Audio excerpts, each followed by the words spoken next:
ನಮಸ್ಕಾರ ವೀಕ್ಷಕರೇ, ರಾ ಡಿಬೇಟ್ಗೆ ಸ್ವಾಗತ. ನಾನು ರಾಧಾ ಹಿರೇಗೌಡರ್. ಡೊನಾಲ್ಡ್ ಟ್ರಂಪ್ ಅಮೆರಿಕಾದ ಅಧ್ಯಕ್ಷ ಡೊನಾಲ್ಡ್ ಟ್ರಂಪ್ ಕೊಡ್ತಾ ಇರುವಂತಹ ಹೇಳಿಕೆಗಳನ್ನು ನೋಡಿದ್ರೆ ಇವರು ನಿಜಕ್ಕೂ ಅಮೆರಿಕಾದ ಅಧ್ಯಕ್ಷರ ಅಥವಾ ರಿಯಾಲಿಟಿ ಶೋನ ಒಂದು ಜೋಕರ ಅಥವಾ ರಿಯಲ್ ಎಸ್ಟೇಟ್ ಉದ್ಯಮಿನ ಯಾವುದು ಗೊತ್ತಾಗ್ತಾ ಇಲ್ಲ.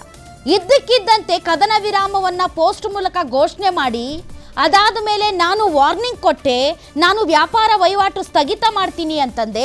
ಭಾರತ ಮತ್ತು ಪಾಕಿಸ್ತಾನ ಒಪ್ಕೊಂಡ್ಬಿಟ್ಟು ಕದನ ವಿರಾಮ ಘೋಷಣೆ ಮಾಡ್ತು ಅಂತ ಬಿಲ್ಡಪ್ ಕೊಟ್ಟು ಅದಾದ ಮೇಲೆ ಇವತ್ತು ನಾನೊಬ್ಬನೇ ಕಾರಣ ಅಲ್ಲ, ಬದಲಾಗಿ ನಾನು ಹೆಲ್ಪ್ ಮಾಡಿದೆ ಇವರಿಬ್ಬರ ನಡುವಿನ ಕದನ ವಿರಾಮಕ್ಕೆ ಸಂಬಂಧಪಟ್ಟೆ ಅಂತ ಹೇಳೋದ್ರ ಮೂಲಕ ದಿನಕ್ಕೊಂದು ಹೇಳಿಕೆ, ಕ್ಷಣಕ್ಕೊಂದು ಹೇಳಿಕೆಗಳನ್ನು ಕೊಡೋದ್ರ ಮೂಲಕ ಟ್ರಂಪ್ ಏನನ್ನ ಸಾಧಿಸ್ತಾ ಇದ್ದಾರೋ ಗೊತ್ತಿಲ್ಲ.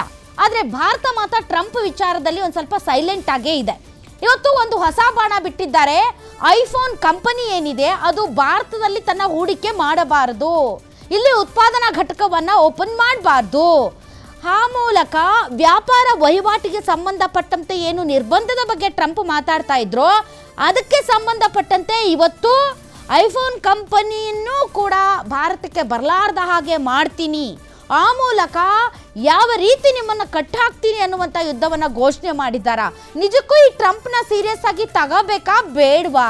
ಟ್ರಂಪ್ ಒಬ್ಬ ಅಮೆರಿಕ ಅಧ್ಯಕ್ಷ, ಹಿರಿಯಣ್ಣ ದೊಡ್ಡಣ್ಣ ಅಂತ ಇಡೀ ಪ್ರಪಂಚದಲ್ಲಿ ತನ್ನ ತಾನೇ ತಟ್ಕೊಳ್ತಾ ಇರುವಂಥ ಟ್ರಂಪ್ ಈ ಥರ ಹೇಳಿಕೆಗಳನ್ನ ಭಾರತ ಯಾವ ರೀತಿ ಎದುರಿಸಬೇಕು ಮತ್ತು ವ್ಯಾಪಾರ ವಹಿವಾಟು ವಿಚಾರದಲ್ಲಿ ನಿಜಕ್ಕೂ ಕೂಡ ಭಾರತದ ಮೇಲೆ ಯುದ್ಧ ಸಾರಿದ್ದಾರಾ ಟ್ರಂಪ್ ಅನ್ನೋದ್ರ ಬಗ್ಗೆ ಇವತ್ತಿನ ವಿಶೇಷ ಕಾರ್ಯಕ್ರಮದಲ್ಲಿ ನಾವು ಚರ್ಚೆ ನಡೆಸ್ತೀವಿ.